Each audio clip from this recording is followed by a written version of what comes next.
Hello students, Vande Mataram.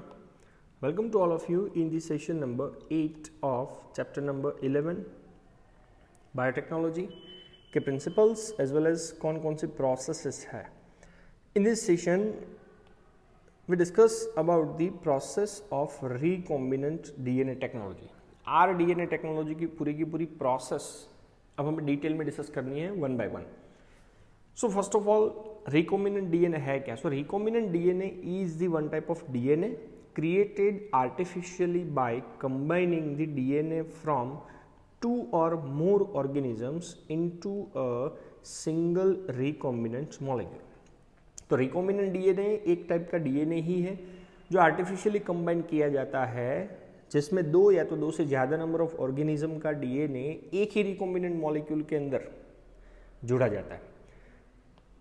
दूसरे words में अगर डेफिनेशन देना हो, then rDNA technology refers to the transfer of segment of DNA from one organism to the another organism. कि एक organism से DNA का जो सेगमेंट है वो निकाल करके दूसरे ऑर्गेनिज्म के अंदर डाला जाता है, जिसको होस्ट सेल या तो होस्ट ऑर्गेनिज्म के नाम से जाना जाता है. और वहाँ पे जा करके वो जो DNA का सेगमेंट था वो क्या होगा, रिप्रोड्यूस होता है, मतलब अपनी कॉपीज जनरेट करता है या तो मल्टीप्लाई करता है.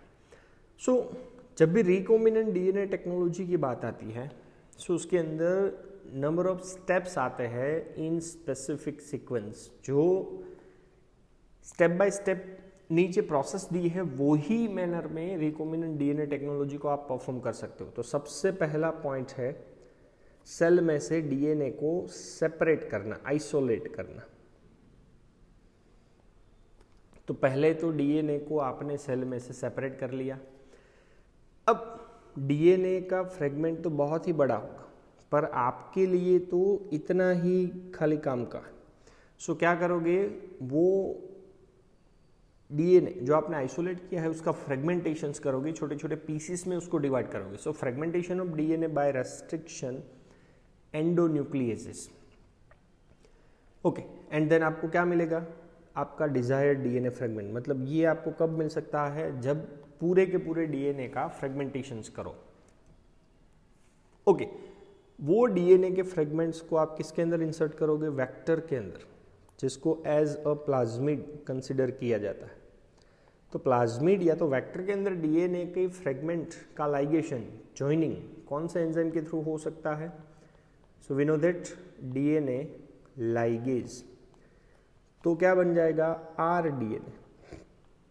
ओके, नेक्स्ट पॉइंट है transferring this rDNA within the host.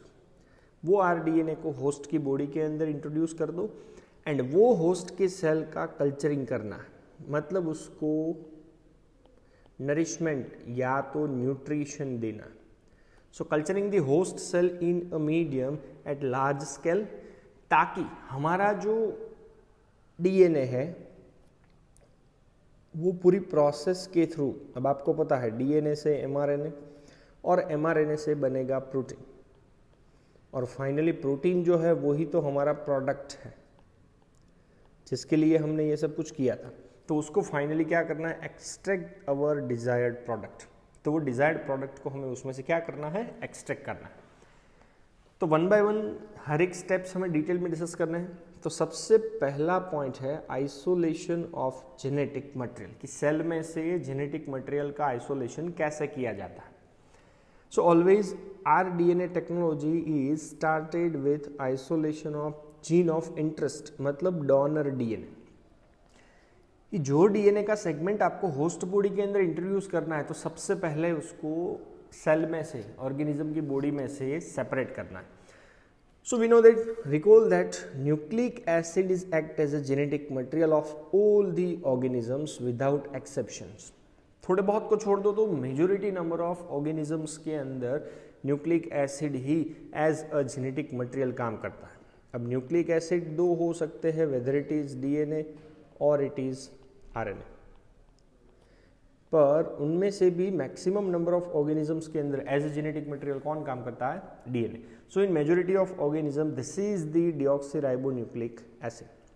तो अब हमें क्या करना है, सेल में से कैसे भी ये डीएनए के मॉलिक्यूल्स को रिमूव करना है, सेपरेट करना है. So in order to cut the DNA with restriction enzymes, okay चलो रेस्ट्रिक्शन एंजाइम से डीएनए को कट करने से पहले डीएनए को हमें प्योर फॉर्म में सेपरेट करना, क्योंकि डीएनए के साथ तो दूसरे मैक्रोमोलेक्यूल्स की भी इम्प्योरिटीज हो सकती है, जैसे कि कार्बोहाइड्रेट हो सकता है, प्रोटीन हो सकता है, लिपिड हो सकता है। तो उन इम्प्योरिटीज को पहले डीएनए से निकालना है, देन आफ्टर उसका यूटिलाइजेशन हम लोग कर सकते हैं। Now we know that DNA is enclosed within a membranes. तो आपको पता है पहले तो सेल मेम्ब्रेन हो सकता है। अब अगर प्लांट सेल है, फंगल सेल है, तो एक और लेयर होगा cell wall, then after nuclear membrane, और उसके अंदर जाकर के जेनेटिक मटेरियल होगा डीएनए। तो डीएनए के बाहर तो कितने सारे नंबर ऑफ मेम्ब्रेन्स हैं। So first of all we have to break the cell open to release the DNA. तो सबसे पहले हमें सेल को तोड़ना है, तो सेल वॉल तोड़ो, सेल मेम्ब्रेन तोड़ो, न्यूक्लियर मेम्ब्रेन तोड़ो, देन आफ्टर डीएनए को उसमें से रिलीज कर सकते हैं along with other macromolecules such as the RNA, proteins, polysaccharide and lipid. तो इन सभी को पहले रिलीज करने के लिए सेल के जितने भी मेम्ब्रेन्स हैं उनको तोड़ना है। तो ये ट्रीटमेंट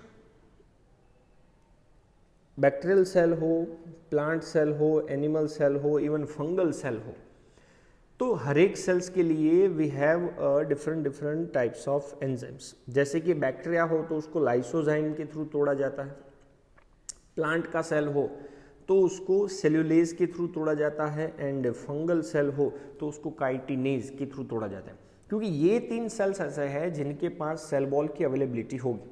चलो, तो एंजाइम के थ्रू हमने सेल वॉल तोड़ दिया, सेल मेम्ब्रेन को रप्चर कर दिया, न्यूक्लियर मेम्ब्रेन को रप्चर कर दिया। अब उसमें से हमें जेनेटिक मटेरियल का आइसोलेशन करना है। So you know that genes are located on long molecules of DNA which are intertwined with the proteins such as the histone। अब जनरली क्या होता है कि स्पेशल टाइप्स का प्रोटीन जिसका नाम है हिस्टोन, तो हिस्टोन प्रोटीन्स का अरेंजमेंट कुछ इस तरह से होता है, और ये हिस्टोन प्रोटीन के आजू बाजू में ये तरीके से डीएनए का जो थ्रेड है वो इंटरवाइंड होता है, और डीएनए का एक छोटा सा पीस अगर आप निकालो तो वो पीस क्या हो जाएगा, तो भाई वो जीन है। So genes are located on the long molecule of DNA which are intertwined with the protein such is the histone. तो ये जो रेड कलर का पोर्शन है वो हिस्टोन है, ब्लैक कलर का थ्रेड पूरा का पूरा डीएनए है, और डीएनए का एक छोटा सा सेगमेंट अगर आप ले लो तो वो क्या है, it's a one type of gene. अब डीएनए के साथ तो दूसरे भी मैक्रोमोलेक्यूल्स थे, जैसे कि आरएनए था, प्रोटीन्स था, पॉलीसेकेराइड्स था, लिपिड्स था। तो इन सब को तो हमें डीएनए से दूर करना है, रिमूव करना है। सो आरएनए को रिमूव करने के लिए हमारे पास एंजाइम है रिबोन्यूक्लियस, जो आरएनए को डाइजेस्ट कर देगा। प्रोटीन को रिमूव करने के लिए हमारे पास एंजाइम होता है प्रोटीएज। इवन दूसरे जो भी इम्प्योरिटीज है, जैसे कि लिपिड की बात करो, सो लिपिड के लिए लाइपेज नाम का एंजाइम होगा। इवन कार्बोहाइड्रेट की बात कर लो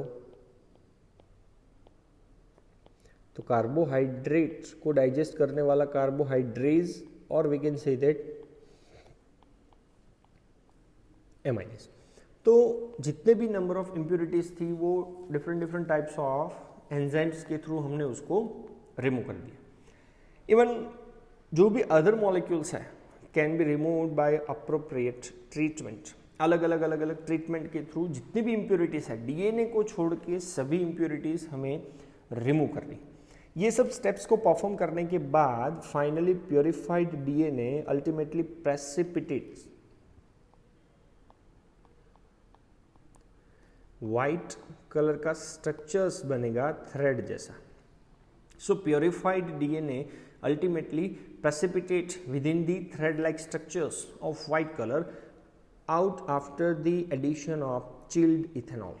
कि भाई ये सब ट्रीटमेंट करने के बाद if we added the chilled ethanol then DNA are comes out in the form of white coloured precipitate.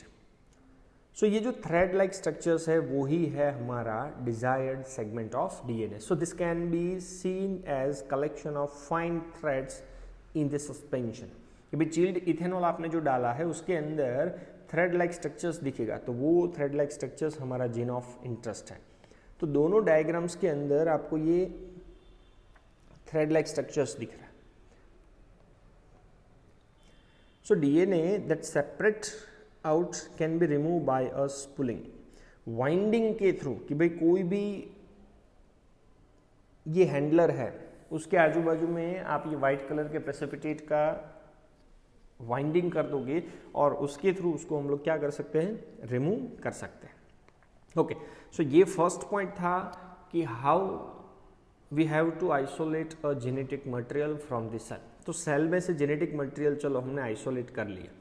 अब आइसोलेट किया हुआ जेनेटिक मटेरियल तो इतना बड़ा होगा, पर हमें पूरे के पूरे डीएनए की पीस की ज़रूरत नहीं है, हमें तो इतना सा पोर्शन खाली चाहिए। सो सेकेंड स्टेप है cutting of DNA at specific location, particular location, particular जगह पे अब ये डीएनए का हमें कटिंग करना है। So for that purpose we have a different types of restriction enzymes. So restriction enzyme digestions are performed by incubating purified DNA molecules with the restriction enzymes at the optimal condition for that specific enzymes। तो अब हमें क्या करना है, restriction enzyme और purify किया हुआ DNA दोनों को पर्टिकुलर ऑप्टिमम कंडीशन पे रखना, जो कंडीशंस की जरूरत ये रेस्ट्रिक्शन एंजाइम्स को होती है। तो दोनों को अगर अप्रोप्रिएट टाइम आप देते हो, इंक्यूबेट करते हो, देन ये प्योरीफाइड डीएनए के पर्टिकुलर लोकेशन से रेस्ट्रिक्शन एंजाइम्स क्या करेगा, उसको कट कर देगा। अब कटिंग करने के लिए मैंने वैसे से पहले ही आप लोगों को बताया हुआ है कि ये कटिंग का पूरा मैथडोलॉजी है कि भाई चलो आपने रेस्ट्रिक्शन एंडोन्यूक्लियस नाम का एंजाइम लिया, EcoR1, तो ये आप किसको कट कर रहे हो, प्लाज्मिड को, जो वेक्टर का काम करने वाला है, और यहाँ पे आप कट कर रहे हो डीएनए फ्रॉम अदर सोर्सेस, मतलब हमारा डिजायर्ड डीएनए। अब आपको पता है रेस्ट्रिक्शन एंडोन्यूक्लियस सेम टाइप का एंजाइम होगा तो ही दोनों स्टिकी एंड एक दूसरे के कॉम्प्लीमेंट्री में बनेंगे। तो ये 4 जगह पे आपने कटिंग करवाया। कटिंग करने के बाद ये 2 आपको मिले हैं स्टिकी एंड, वो 2 स्टिकी एंड्स को अगर आप लाइगेशन डीएनए लाइगेज के थ्रू एक दूसरे के साथ जोड़ दो तो बनने वाले कंपोनेंट का नाम होगा रिकॉम्बिनेंट डीएनए मॉलिक्यूल्स। तो ये पूरा का पूरा मैकेनिज्म है जिसको आप कटिंग बोल सकते हो कि भाई डीएनए को आपने स्पेसिफिक लोकेशन से क्या किया, कट किया। ओके, कटिंग करने के बाद इतना बड़ा पीस था तो उसमें से तो बहुत सारे छोटे छोटे पीसेस मिलेंगे जिसमें सभी का साइज जो है वो एक जैसा नहीं होगा। तो अब हमें वो डीएनए की जितने भी पीसेस हैं उनको उसकी साइज के अकॉर्डिंग में अगर अरेंज करना हो, देन सेकेंड मेथड आता है agarose gel electrophoresis is employed to check the progression of a restriction enzyme digestion. अब अगारोस जेल इलेक्ट्रोफोरेसिस के थ्रू हम लोग क्या चेक कर सकते हैं कि एक्चुअल में जो लॉन्गर डीएनए का सेगमेंट था वो छोटे छोटे पीसेस में कन्वर्ट हुआ है कि नहीं हुआ है। अब वो कैसे पता चल सकता है, तो उसके लिए आपको पता है पहले तो कि DNA has a negative charge. क्यों नेगेटिव चार्ज है? बिकॉज उसके पास क्या है, फॉस्फेट ग्रुप। तो डीएनए को नेगेटिव चार्ज या तो नेगेटिव करंट वाले साइड पे हम लोग वेल्स के अंदर भरेंगे। सो डीएनए क्या करेगा, move towards the positive electrode, anode की वो और जाएगा, और उसको कहाँ पे रखा था, कैथोड की ओर। अब आपको ये डायग्राम शायद याद है। तो पहले के अंदर अगर आपने डीएनए डाला है और इथिडियम ब्रोमाइड और यूवी राइस के अंडर में जब आप देखते हो तो एक ही पोर्शन आपको मिला, तो एक ही पोर्शन अगर आपको मिला है मतलब इसका डाइजेशन नहीं हुआ। वेरे सेकेंड, थर्ड और फोर्थ की बात करो तो हर एक के अंदर आपको छोटे छोटे पीसेस मिले। इसका मतलब क्या है कि सेकेंड, थर्ड और फोर्थ के अंदर रेस्ट्रिक्शन एंजाइम ने डीएनए को प्रॉपरली डाइजेस्ट किया हुआ है। डीएनए के बैंड्स है, लार्जेस्ट होंगे वो नज़दीक रहेंगे और स्मॉलेस्ट होंगे वो दूर जाते रहेंगे। यहाँ पे होगा कैथोड और यहाँ पे होगा anode. Okay, so the process is repeated with the vector DNA also. जो प्रोसेस हमने डिजायर्ड डीएनए के लिए की थी वही प्रोसेस सेम टू सेम हमें वेक्टर डीएनए के लिए भी करना है, क्योंकि आपको ये मैंने वेक्टर का ही बताया. तो दोनों के लिए सेम टू सेम प्रोसेस है. Now joining of DNA involve the several processes. चलो पहले दोनों को कट कर दिया. अगर उस जेल इलेक्ट्रोफोरेसिस से हमने चेक भी कर लिया कि दोनों का डाइजेशन हुआ है कि नहीं हुआ, देन डीएनए को ज्वाइन करने के लिए भी बहुत सारे नंबर ऑफ प्रोसेसेस है. So after having cut the source of DNA as well as the vector DNA with specific restriction enzyme, restriction enzyme से DNA के सोर्स को या तो वेक्टर DNA दोनों को आपने कट कर दिया. The cut out gene of interest from the source DNA and the cut vector with the space are mixed and ligase is added. जैसे आपको मैंने यहाँ पे बताया कि ये दोनों का कटिंग हो गया. अब उसको डीएनए लाइगेज नाम के एंजाइम से आपको क्या कर देना है, दोनों को एक दूसरे के साथ कंबाइन कर देना है. देन कौन सा मॉलिक्यूल्स का फॉर्मेशन होगा, R DNA. So this result in the preparation of recombinant DNA. So this all are related with the R DNA technology. जो आर डीएनए टेक्नोलॉजी का फर्स्ट स्टेप आप लोगों ने देखा कि पहले तो ये जेनेटिक मटेरियल को सेल में से आइसोलेट कैसे करते हैं, और दूसरा है उसका स्पेसिफिक लोकेशन से कटिंग करना. देन आफ्टर वो कटिंग को चेकआउट करना एंड देन डिजायर्ड डीएनए और प्लाज्मिड दोनों को एक दूसरे के साथ जोड़ के क्या बनाना, R DNA. So this all are related with the different steps of R DNA technology. Thank you very much. जय हिंद.